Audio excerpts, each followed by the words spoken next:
Well, President Vladimir Putin has presented Russia's demands when he announced the start of this, what he calls a military operation, but what the rest of the world is calling a war. He said that he wants Ukraine to have a neutral status, so never to join NATO, never, not just in 10 years' time, 20 years' time, but never.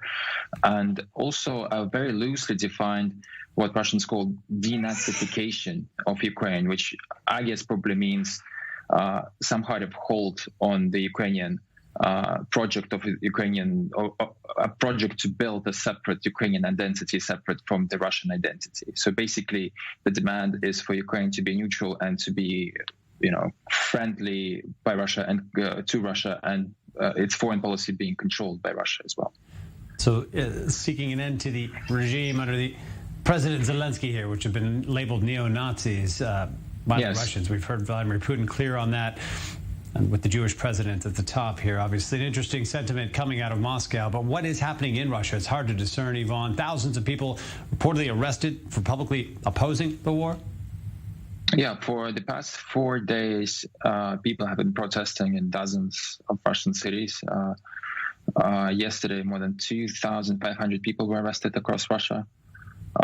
Today is basically the day of economic reconciliation because the sanctions that were imposed over the weekend, they have hit the markets hard. The ruble has depreciated by, I think, almost a third now, or more than a third.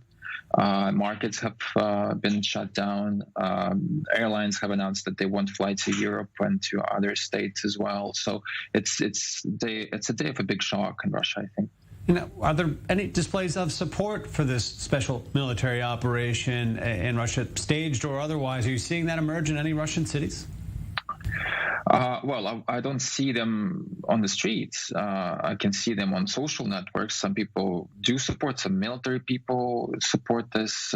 Some people with, historical grievances, people who believe that Russia and Ukraine are basically one nation and were artificially separated by the collapse of the Soviet Union and then basically torn apart by, insidious West. There are people like this too, but I would say that most of them are kind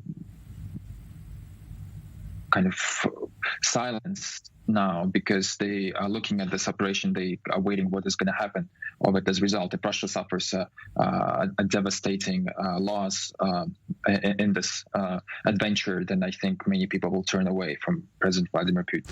Sure, that these people who even supportive of that may not be supportive of a military operation to bring them back into the fold. But as this has gone on, any perceptible change to President Putin's messaging or demeanor? I mean, we saw him raising the nuclear readiness yesterday. What are you seeing from the president? What I see is that this whole operation project was pre-planned, and this is something that the Kremlin is now basically saying. They say this about sanctions. They say that they've been preparing for sanctions like this. So they've been building contingency plans. And in terms of Putin, he tried to project calm yesterday. He went to a big construction site in Moscow where people were kind of cheering him, the construction workers. So he's trying to project confidence, but as usual with Putin, we don't really know what's happening behind closed doors. Certainly not. Ivan Nechepurenko with the New York Times in Moscow. Thank you very much for your insight and time. Thank you.